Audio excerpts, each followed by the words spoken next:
Yang lain? Dari Mbak Lena lagi, meskipun capek, saya bisa tersenyum dan bermain bersama anak-anak. Tadi Oke. capeknya diganti dengan butuh istirahat ya, Kang? Ya, tapi kalau pakai meskipun boleh, masih boleh lah. Oh, meskipun, oke. Ada lagi dari Mbak Teti, boleh jadi sebentar lagi rambut saya makin hitam seluruhnya. Ya, ya, ya. Ya, sekarang gini, ketika bilang begitu, ada yang menarik nggak di dimensi perasaannya? Kayak menolak, Bu Teti. Ada yang bilang, Enggak tuh. oh Enggak, enggak ya? ngarep aja. Ngarep. Oh, berarti ngarep kan? Kalau ngarep nggak oke. Ya, jadi kalau ngarep enggak. Ya, karena di sini ada yang kontra di situ. Ya. Yang coba yang masih memungkinkan. Ya. Ini Oke. ada Kang dari Mbak Yunita lagi. Walau punggungku sedang dalam kondisi kurang prima, tapi nggak mengurangi semangatku untuk berangkat berenang. Oke. Sip. Good. Yang lain? Lagi? Tadi Kang Iwan sinyalnya jelek katanya, jadi keluar terus. Ini satu lagi dari siapa ya, Kang Habibie atau Teaske? Setidaknya saya orang paling ganteng menurut istri saya. Oh, Kang Habibie ini. Iya, iya. Memang dia gitu memang orangnya. Tidaknya buat istrinya ya. Tapi ternyata pas dibisik-bisikin kata istrinya enggak sebenarnya kata. Ya. Ada yang lain? Sudah Kang, dari chat udah itu aja. Sudah ya. Ya, Ya. Kang Iwan mungkin boleh aja sih kalau mau pinggangnya dirasain, rasanya seperti apa di chat aja ya kalau memang nggak bisa mengungkapkan lisan. Oke. Saya stop dulu.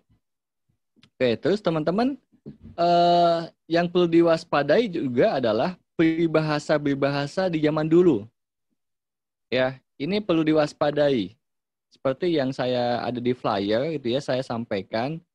Kita pernah membaca atau mendengar semakin pohon tinggi, angin yang terasa semakin kencang. Ya. Ternyata ketika saya kongko-kongko sama si pohon gitu ya, ngopi-ngopi bareng gitu kan, nggak gitu katanya.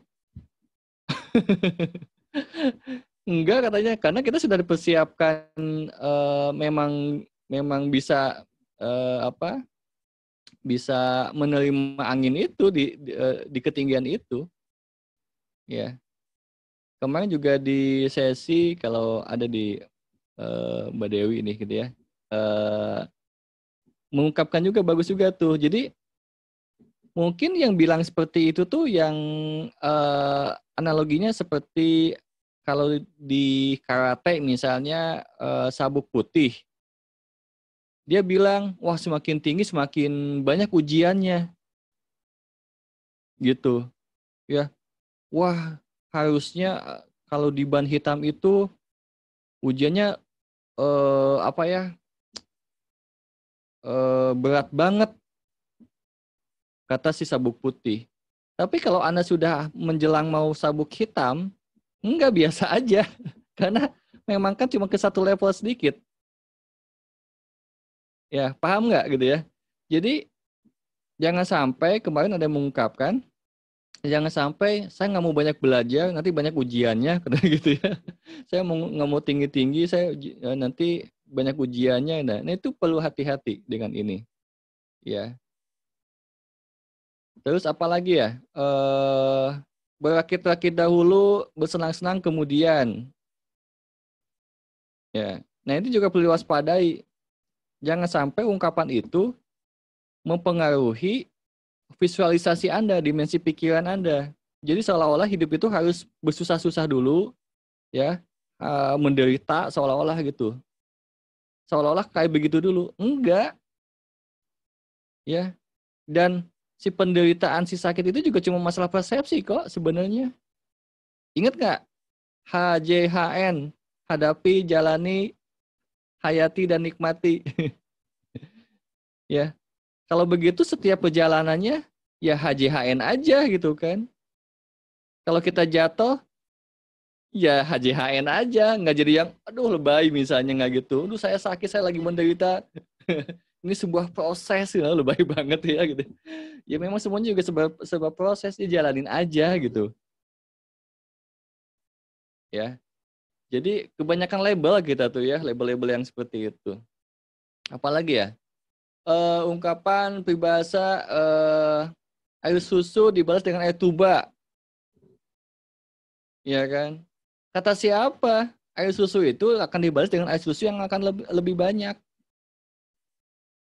Ya. Kalau Anda memberikan kebaikan sama orang, itu akan dibalas kebaikan berlipat-lipat.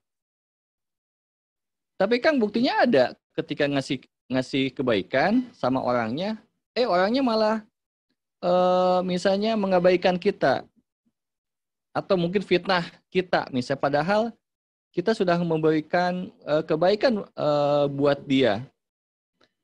Nah, itu salahnya. Salahnya Anda mengharapkan kebaikan itu pada orang itu, kepada makhluk, kepada manusia. Makanya bakal kecewa. Tapi kalau Anda berbuat kebaikannya memang tulus, itu tetap akan dibalas dengan kebaikan yang lebih banyak dari manapun.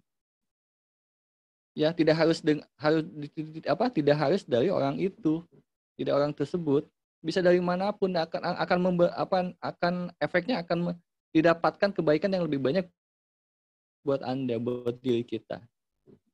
Gitu. Bisa dipahami ya? Jadi nggak ada tuh air susu dibalas dengan air tuba tuh.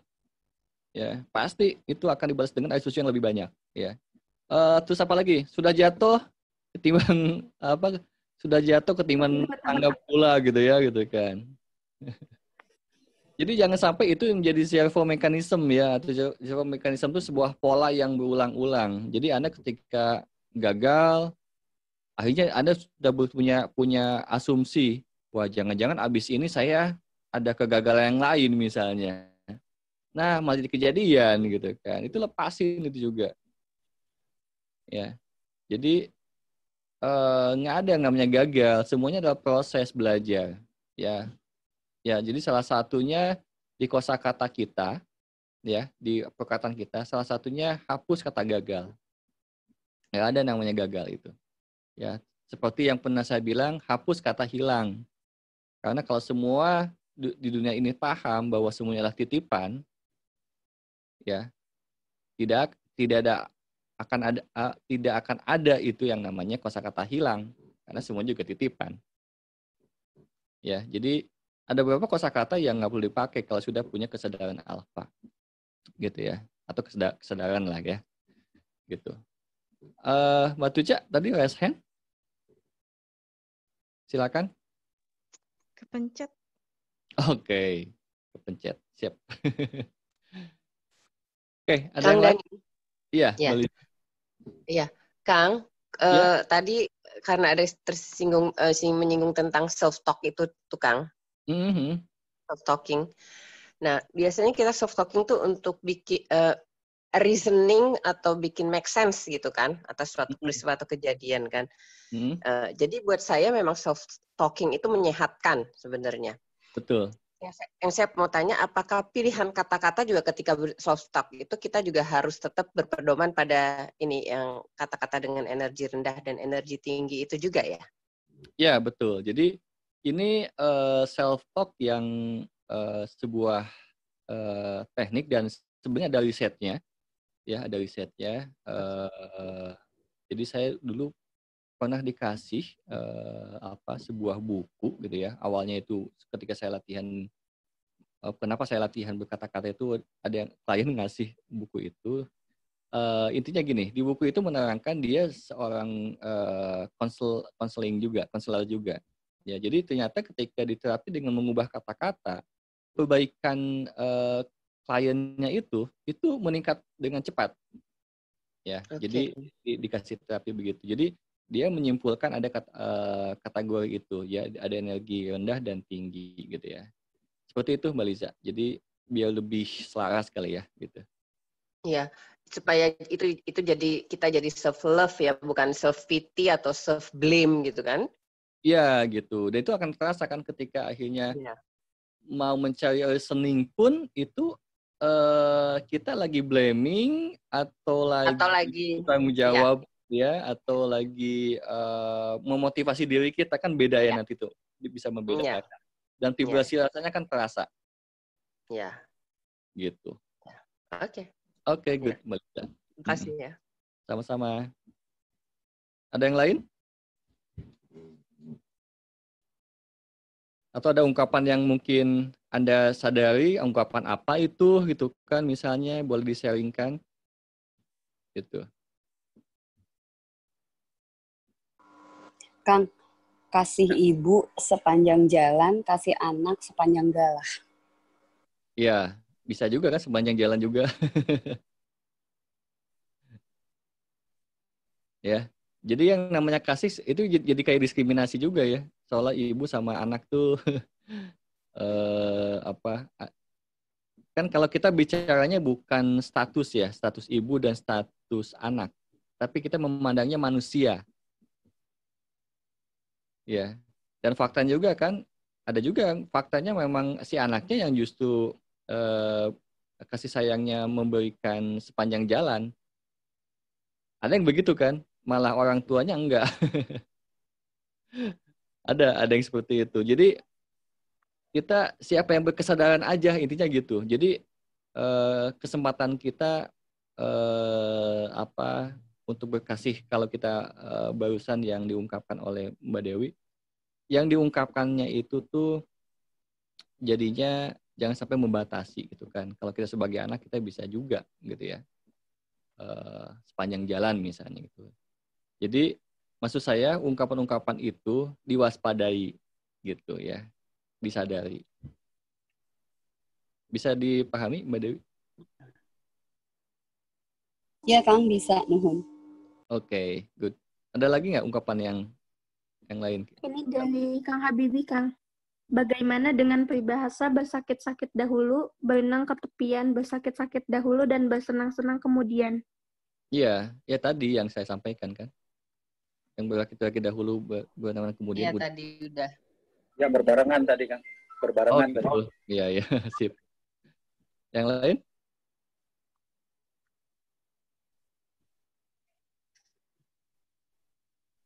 Nggak ada? Oke. Jadi sekarang kalau nggak ada, close langsung. Ya. Oke. Tinggal nanti Anda ungkapkan misalnya tentang ungkapan tentang hidup, ya, tentang diri Anda, tentang kondisi keuangan, dan tentang pekerjaan, tentang keluarga, tentang lingkungan, tentang negara, tentang dunia. Nah, itu apa ungkapan-ungkapannya? Itu kan. Saya sih maunya itu Anda ada interaksi ya. Jadi kan kalau nggak ada interaksi itu kita mau ngomong apa lagi kan, nggak ada dialog ya. Gitu. Ya ada yang chat kali ya? Ada Kalina. Ada Kang. Ya. Dari Mbak Kalina, meskipun saya rugi ongkir, paling tidak saya belajar untuk lain kali mencari vendor yang lebih murah. Oke, ya. Jadi selalu ada alasan yang lebih baik sebenarnya. Tapi itu kan tidak ignorance kan? Maksudnya tidak menyangkal, memang itu bisa gitu kan? Iya benar Kang, bisa. Iya bisa. Jadi maksud saya adalah kadang-kadang ya karena kita suka emosi, jadinya itu kalau ketika masalah itu fokusnya ke cuma masalah aja, tidak ada kita tidak melihat ada solusi yang lain, seolah-olah tidak ada yang baik di sekitar kita. Padahal ada gitu ya, padahal ada gitu. Nah ini kita gitu. Sip, good. Ada lagi nggak? Jadi belajar juga Kang, karena sebelumnya biasanya kalau lagi ada masalah sama vendor tertentu gitu, pasti saya langsung emosi. Meskipun tadi tetap emosi, cuman ketika saya membicarakannya dengan tenang dan memberikan opini, maksudnya ada ketidakadilan lah menurut saya dari transaksi yang saya lakukan dengan vendor gitu, karena penjelasannya kurang tepat gitu. Tapi saya mau membicarakan secara rasional dan gak emosi. Terus saya jadi evaluasi, oh ternyata ada solusi lain sebenarnya. Kalau udah tahu begini ya udahlah, lain kali belajar lebih cari solusi. Good, ya. Sip. Jadi intinya kita akhirnya jadi makin tersadarkan ya bahwa Tuhan tuh menciptakan tuh cuma ada kebaikan gitu. Ya. Nanti makin sadar gitu ya. Oke. Ini ada dulu klien saya, nggak tahu hadir apa nggak ya, Kak Eva. Jadi dulu tuh ada problem lah di kantornya gitu kan, diabaikan oleh juniornya, malah yang diajarin sama dia gitu kan, dan lain sebagainya, sehingga dia pinter lah di pekerjaannya gitu ya. Nah kalau dulu ungkapannya nih, sebel ketika diabaikan ya sama si juniornya ini dan sama bosnya. Ketika diubah, setiap diabaikan dia mengungkapkan seperti ini, wah dapat rezeki apa lagi nih pada hari ini gitu. Biasanya kan ungkapannya sebel dan segala macam ya. Terus beliau mengungkapkan setiap diabaikan dia mengungkapkan, wah apalagi nih, ada rezeki apa lagi nih pada hari ini. Dan akhirnya kejadian ya Teva ada nggak ya? Boleh nggak sharingnya? Nah, saya cek dulu. Ada nih Teva mau. Ada. Nggak tahu lagi savana nggak dia, lagi rebahan nggak, lagi makan. Ya kira-kira gitulah. Saya ceritain nih pengalaman Teva nih. Jadi yang tadinya mau pindah kerja malah maksudnya udah kemana-mana, propose kemana-mana nggak diterima, tapi ternyata dengan afirmasi itu, ungkapan itu ternyata malah diterima tanpa di wawancara gitu. Gitu. Jadi itu juga hal yang luar biasa, dan keadaan kantornya makin sini si temannya biasa mengabaikan malah jadi membaik. Nah, ini salah satu contoh. Ya, salah satu contoh buat kita. Jadi ungkapan itu sebenarnya kita bebas, seperti yang pernah saya sampaikan itu, ya. Jadi mau kejadian apapun, ungkapannya apa? Ya, karena kita sudah punya pegangan ungkapan itu dan kita paham, dan ini real, dan ini sains juga. Kenapa sains? Karena ini mempengaruhi pikiran, hormon, vibrasi dan lain sebagainya memang. Dan alam semesta ini bekerja dengan vibrasi. Ya, jadi skenario apapun itu dari vibrasinya. Jadi kalau begitu, kita kendalikan vibrasi kita dengan 5 dimensi diri kita. 5 dimensi diri. Kalau dulu kan saya bilang 5 dimensi doa, karena memang jadi doa gitu ya, termasuk perkataan ini. Gitu? Ada yang lain? Kang. Karina. Kalau misalnya ungkapan-ungkapan yang ada keluar dari iklan-iklan, misalnya iklan-iklan obat atau vitamin, itu bisa instantly mempengaruhi kita juga ya, termasuk hormon dan sebagainya ya. Kan benar. Iklan-iklan itu kan misalnya dia ngomongin vitamin, tapi dia menjelaskan dulu kan, tahukah Anda bahwa gitu, dalam satu hari misalnya polusi bisa merusak sel Anda sekian miliar gini. Kita kan baca nih. Pada saat kita baca itu instantly nggak sih? Atau maksudnya bisa secara instan ya? Iya, langsung ketangkap kan masih. Gitu. Iya, langsung. Kamu langsung berubah di situ, vibrasi langsung berubah. Buktinya kan ketika, tapi kita tinggal waspadanya, masing-masing beda. Kalau waspada, nggak gitu tuh misalnya. Itu bisa dia aja tuh buat nakut-nakutin kita, karena setiap iklan itu ada ahli psikologinya, ya, bukan ahli psikologi ya, minimal paham tentang ilmu psikologi. Salah satunya biasanya menawarkannya itu karena paham sisi manusia itu, dorongannya itu untuk melakukan sesuatu itu dari ketakutan akan kematian.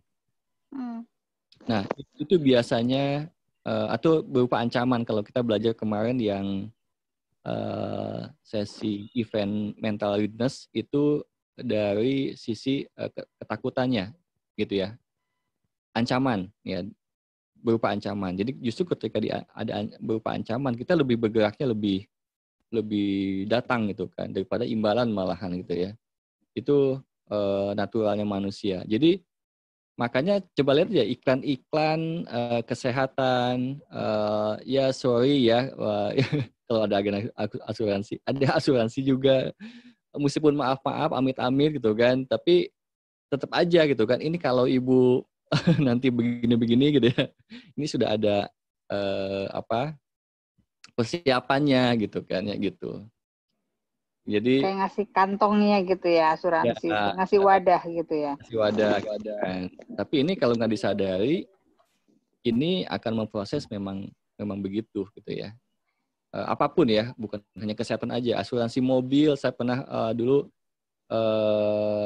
menyampaikan asuransi mobil kan biasanya kan berlaku 5 tahun tuh ya. Jadi ketika mau lunas gitu ya, saya berpikir seperti ini. Sayang banget ya asuransi nggak pernah dipakai gitu ya. Gitu. Ternyata pas parkir ke rumah saya sendiri, itu saya bisa-bisanya saya nabrak pagar saya sendiri. Padahal sudah biasa tiap hari kan, hampir 5 tahun. Sampai akhirnya ke asuransi lah digunakan gitu kan. Nah itu yang perlu hati-hati gitu ya. Jadi apapun yang kita lakukan, ya hati-hati dengan ungkapan-ungkapan yang terjadi gitu. Ya, jadi kayak berbahaya ya, kayak misalnya kita membaca, misalnya kayak sekarang lah trennya lagi COVID gitu. Di COVID itu dijelaskan kan paru-paru bagian mana yang akan rusak secara perlahan-lahan. Iya. Itu instan ya. Iya, yang umur 50 tahun gitu. Kita mendingan nggak perlu tahu atau kita tangkal aja? Sekedar tahu. Ya, sekedar tahu saja. Jadi sekedar tahu tapi dengan sadar. Jadi gini, kesadaran yang saya maksud di alfa ini adalah kesadaran bahwa kita sudah memahami semuanya adalah permainan pikiran, permainan konsep dan ilusi. Jadi alfa ini kan leader. Leader itu memimpin sebuah permainan itu. Jadi apa yang ada terjadi di konsep-konsep saat ini memang realitanya ada. Seperti ini misalnya. Ada yang bilang kalau makan Indomie ini bisa jadi sakit. Dan itu nyata. Ada penelitiannya, Indomie itu tidak sehat dan sebagainya. Bagi yang mempercayainya di konsep itu jadi nyata. Tapi ada juga yang makan Indomie itu nggak apa-apa. Ya, sehat-sehat aja misalnya. Iya kan? Jadi, dua hal ini di dunia ini sama-sama nyatanya, tapi Anda mau yang mana itu? Ya, yang meyakini yang mana? Gitu. Jadi sama. Pernah kan saya jelasin juga ke Mbak Rina di sebuah pelatihan. Ketika meyakini bahwa kanker itu penyakit yang mematikan dan tidak bisa sembuh, itulah yang terjadi. Tapi ketika ada ungkapan dan punya belief system dalam diri kita bahwa kanker itu bisa sembuh, ya, dan penyakitnya sesuatu yang mungkin seperti sakit yang lain aja bisa sembuh. Pikiran kita, belief system kita itu akan mengabulkan apa yang kita pikirkan. Gitu. Jadi memang kita tuh lagi berlatih dalam hidup ini, lagi berlatih beriman dalam konteks belief systemnya itu makin sini makin tumbuh gitu, makin tinggi gitu ya. Tentang sesuatu. Gitu, Mbak Rina. Sorry, jadi kita sadarin aja gitu? Sadarin aja gitu. Kan Bapak ini kan kita nggak bisa menolak gitu ya. Ini kita sadari ini iklan gitu ya, gitu. Ini iklan dan lihat aja, perhatikan dari kata-katanya kan itu dia sedang apa nih gitu ya. Gitu. Iya, Kang. Memahami Terima kasih, ini. Kang. Ya, sama-sama Mbak Rina. Kang Dani. Ya. Habibie. Menanggapi kasusnya Mbak Rina Prabowo tadi, apakah kata-kata seperti ini, contoh, misalkan iklan itu faktanya seperti itu, baiklah itu tidak berlaku sama diri saya, bisa nggak kira-kira? Iya, itu berlaku buat yang lain, tapi tidak berlaku buat diri saya. Bisa. Iya, bisa kayak gitu kata-kata kita. Ya faktanya seperti itu secara medis dan saintis, benar realitanya seperti itu. Oh, mungkin itu tidak berlaku bagi saya, atau bukan mungkin tidak berlaku bagi saya. Gitu. Bisa ya? Bisa. Bukan mungkin lagi tidak, iya memang Ya. tidak, karena kita sudah paham gitu ya. Itu tidak berlaku bagi saya, gitu ya. Iya. Gitu, Kang. Bisa ya, Kang ya? Iya, bisa. Ya. Jadi itu dia, saya enggak gitu. Ya, karena sudah paham memang itu, tapi kita tidak memaksakan keyakinan kita juga kepada orang lain karena dia tidak paham akan hal itu. Misalnya bagi saya asap rokok itu, meskipun saya bukan perokok nih ya, asap rokok itu bagi saya biasa-biasa aja. Gitu. Tidak membuat racun, karena bagi saya bisa menetralisirnya dan bisa baik-baik aja. Iya. Apa yang masuk ke dalam tubuh saya semuanya jadi netral. Tapi kan ada juga yang belum paham ini kan. Jadi saya nggak akan bilang, oh asap rokok itu nggak apa-apa loh. Gimana keyakinan kamu loh? Dia bakal bingung gitu. Gimana caranya gitu ya. Apalagi dia misalnya menyampaikan riset yang ada bahwa ini racun segala macam, ada ini ada itunya gitu kan. Kan itu keyakinan dia gitu kan. Karena saya punya keyakinan lain dan punya bukti-bukti yang lain juga gitu. Misalnya gitu. Jadi kita mau hidup di dimensi yang mana gitu kira-kira, pilihan-pilihan yang mana. Gitu. Oke, yang lain?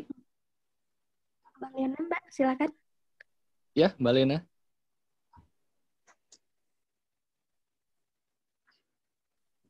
Mbak Lena kepencet ke Pak? Ya, kepencet. Yang lainnya?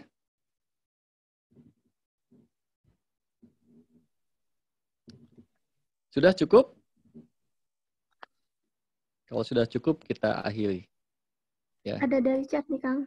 Dari Mbak Lena. Oke. Bentar. Aku bersyukur sekali pelanggan sayur kampung aku tidak pernah mengeluh sakit dan kambuh asam uratnya. Ketika awal aku kasih, ibu tersebut menolak, lalu aku berikan dengan stay alpha, mengatakan kangkung sehat.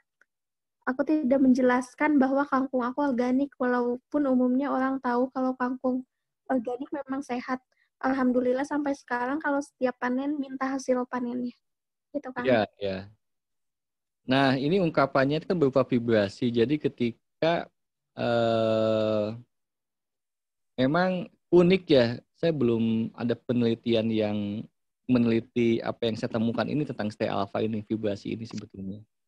Tapi kalau ada yang meneliti kayaknya seru juga nih ya. Jadi memang Mbak ini karena memang sudah pernah ikut pelatihannya gitu ya. Jadi ketika akhirnya alfanya di-on-kan gitu, apa yang disampaikan itu lebih dipercayai gitu. Karena memang kita apa adanya dan kita juga berpikir ketika mengasihkan tadi misalnya Mbak Lena kangkung ini tuh jadi doa. Jadi memang Mbak Lenanya sedang berdoa gitu. Sedang berdoa kangkung ini jadi netral gitu. Tidak membuat sakit, sehat gitu. Tapi lebih ke sehat. Nah, dia pakai vibrasi itu. Vibrasi alfa yang nyaman gitu. Dan yang lain juga pernah ya, kayak Mbak Rina kan banyak kejadian ya ketika stay alpha pekerjaannya ada aja yang orang lain nggak bisa dihubungi sama Mbak Rina bisa misalnya, itu kan pengaruh-pengaruh itu tuh ya.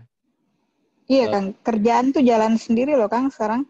Iya kan gitu. Yang bagi teman-teman yang lain kan yang ini kayaknya susah nih gitu kan. Akhirnya kan Kang, ya. Sekarang kok ada kerjaan ya? Kerjaan tuh susah gitu ya. Terus saya tuh cuma ngomongin Allah ilusi, terserah Tuhan aja gitu. Itu tuh benar apa nggak? Tapi jalan sendiri loh. Iya ya gitu.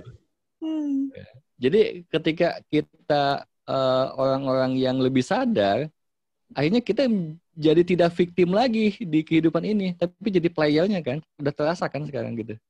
Seperti itu, jadi playernya gitu. Iya. Gitu. Sip. Ada lagi? Dari Mbak Dewi, Kang. Mohon tips-tips membiasakan diri self-talk dengan ungkapan atau kata-kata yang berenergi tinggi, Kang.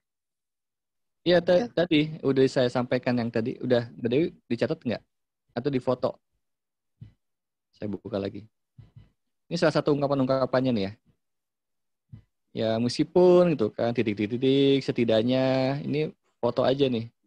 Boleh jadi nih jangan-jangan gitu kan. Jangan-jangan saya hari ini mau dapat rezeki banyak gitu kan, dapat uang banyak, dapat pekerjaan, dapat orderan banyak dan lain sebagainya. Jangan-jangan tapi ketika bilang begitu, nah hati-hati dengan ungkapan selanjutnya. Ini kan agak tricky nih ya pikiran itu tuh ya. Jadi kita bilang jangan-jangan hari ini saya dapat uang transferan nih nggak tahu dari mana misalnya. Terus Anda di layar berikutnya ngarep, loh kok enggak sih? Kok belum ada sih? Nah kan Anda sedang mensabotase ungkapan yang sebelumnya. Ya. Jadi ketika jangan-jangan saya dapat transferan nih pada hari ini misalnya, itu Anda lepaskan. Tapi ini akhiri dengan tapi terserah juga sih. Ya, terserah Tuhan juga sih. Ya. Itu buat menghilangkan sisi ngarepnya. Ya, sisi ekspektasinya. Ya. Jangan-jangan suami saya makin hari makin sayang sama saya. Tapi terserah engkau juga sih. Nah, engkau tuh sama Tuhan ngobrol ya. Gitu. Jadi nggak ngarep. Jadi jangan, kok enggak sih? Katanya doa, ungkapan itu adalah doa. Tapi kok enggak sih nggak kejadian? Karena ngarep gitu. Gitu. Jadi akhiri dengan kata terserah juga sih gitu. Gitu kira-kira. Ada yang lain? Dari Mbak Eva, Stay Alpha, jadikan makanan sebagai sahabat. Ya, makan apapun ya, karena udah latihan tuh Mbak. Nah, jadi udah tahu teknik-tekniknya. Ya, bagi teman-teman juga yang mau ikutan Alpha Self Healing gitu kan, salah satunya bagaimana mengubah makanan ini jadi semuanya sehat dan sangat sehat. Jadi tidak ada yang tidak sehat, semuanya sehat dan sangat sehat. Itu boleh daftar ke Mbak Cici ya, hari Sabtu kita ada pelatihannya gitu, jam 9 sampai jam 12. Oke. Ada yang lain? Gimana siapa? Saya Eva. Oh, ini. Jadi ketika makan apa aja enak ya jadinya. Sehat ya. Udah makannya belum Teh Eva? Sudah. mau sharing nggak? Mau ngomong nggak? Mau? Boleh?